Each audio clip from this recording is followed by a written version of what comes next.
Hi, I'm Verlaeckt Clark, a multidisciplinary artist and poet. Perception Reflection is an exhibition where materials and time converge in happy fusion. Ancient stones stand in juxtaposition with brightly hued contemporary warm glass, all reflecting on the continuity of life forces. Night Wanderer, Basalt, Steel. This basalt is tall, columnar, strong, and solid. My interpretation is it is a sentinel, a century, a custodian with an eye to the future, at the gateway to dawn. The word basalt in Latin means extremely hard rock.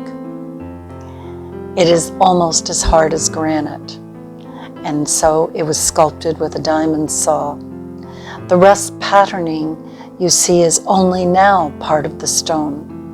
I rusted it during a 3-week process. The final polish on all my stones is done with a natural wax compound to protect it. Designing a base is particular to each stone. Once completed, it is affixed to the stone with a special screw. They will not fall apart. And then there's the title and poem. Words are written and rewritten until it fits the journey the stone and I have been on together. The whole process takes approximately a month to 2 months from beginning to end. At this point, I should tell you, my stones choose me. I have approximately 2,000 pounds of stone at a time in my studio, and as a Reiki master, when ready for a new stone, I simply scan them all with my hand in order to sense the stone with the strongest energy. I feel a strong tingling sensation in the palm of my hand and know the stone has chosen this moment to be sculpted. Once a stone has been chosen, it is placed or moved with a lift onto canvas bags filled with sand across my sculpting table. The canvas bags prevent it from rolling about during the work.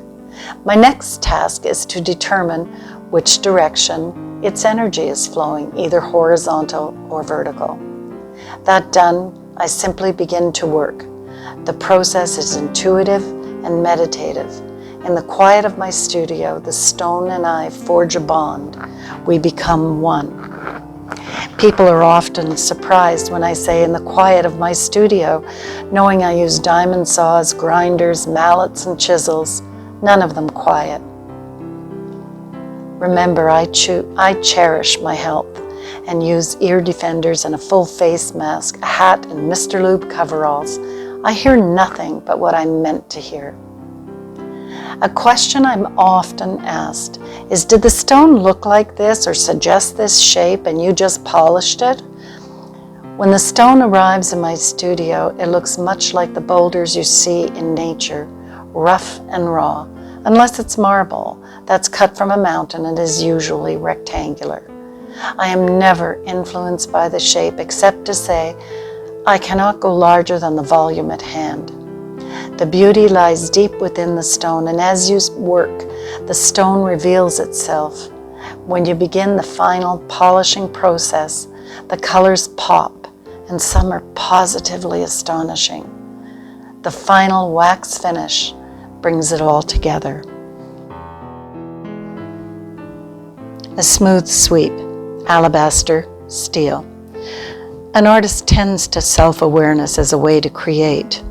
This stone is about that journey of self-reflection, meditating, or inward looking, a way to tune into emotions, thoughts, strengths, and weaknesses. Rainstone, black lightning marble, steel. As my mother told the tale, beach stones fell like rain from the heavens as a gift linking the dawn and the dusk. They feel smooth and weighted in our hands. And if you just put that thought aside for a moment, they seem to breathe in your hands. This stone did exactly that as I sculpted it.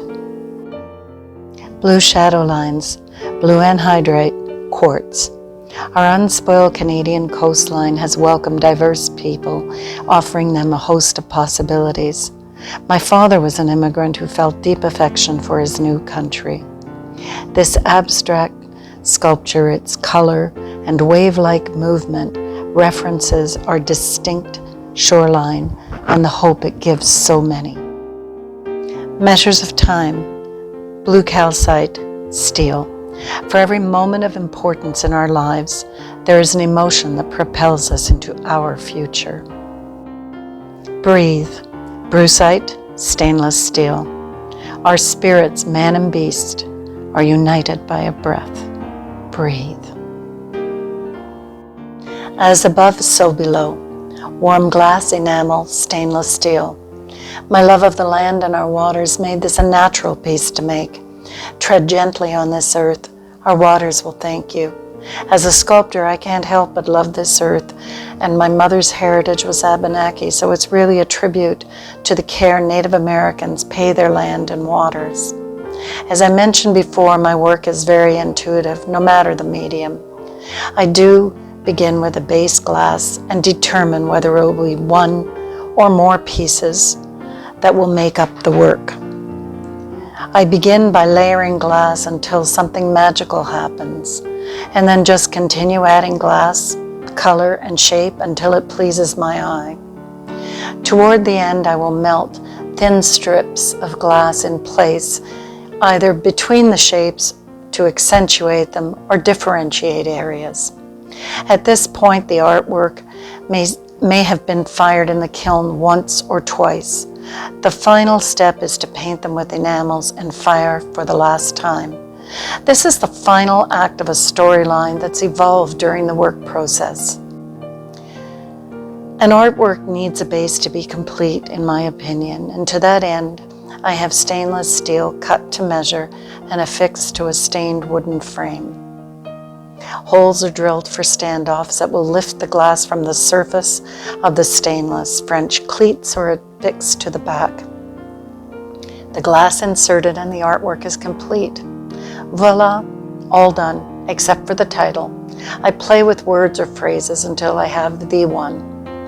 Some of my glass is mounted on exotic wood and some on stainless steel, always lifted from the surface, allowing shadows to be cast against the wall and for catching light.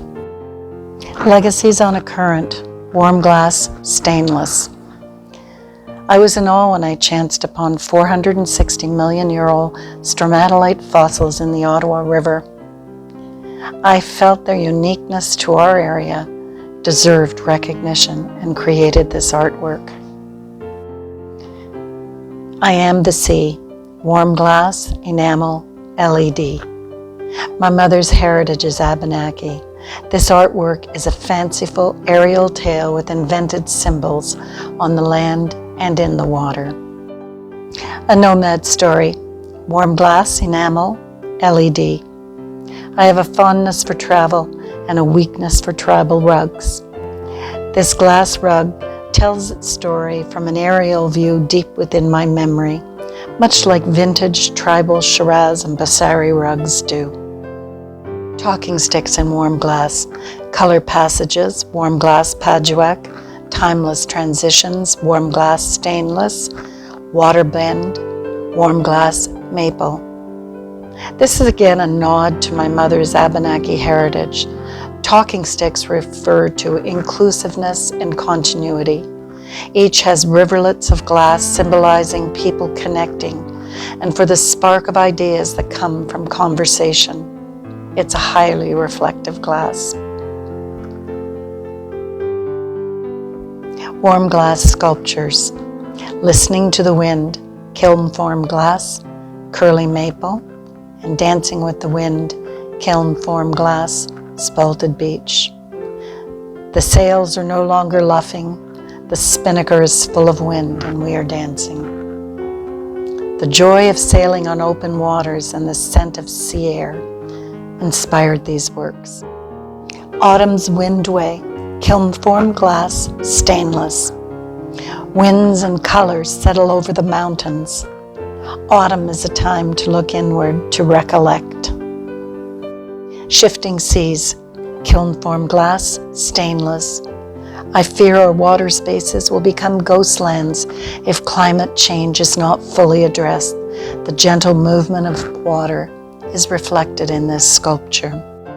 Oceanic memories from mythic reaches, ink, acrylic on gallery canvas. A sudden impact from above, and an ocean churns memory from her depths. Silent mode off. Ink, acrylic, collage, pastel on gallery canvas. We fall into patterns and routines in life, but this year was different. 2020 made many realize we are not an island. Friendships matter and color our world. L'orangerie exotique, oil on gallery canvas. I can only imagine what exotic seedlings could emerge in an orangerie. Earth echoes, oil on gallery canvas. I can feel movement in the earthscape below me, and it is powerful. Cloudland from the Observer's book, oil on gallery canvas. Under a clouded sky, a winterscape is divided by a river, with connecting lines crisscrossing the drifting ice and snow. Frame glass tiles. Landscapes from a bird's eye view fascinate me. Forest of Tides, Strata Verde, Seafoam 10 by 10. Mon Histoire Mystère, Watching Over You, Conversations with Earth, Above the Tide Winds, 7 by 15.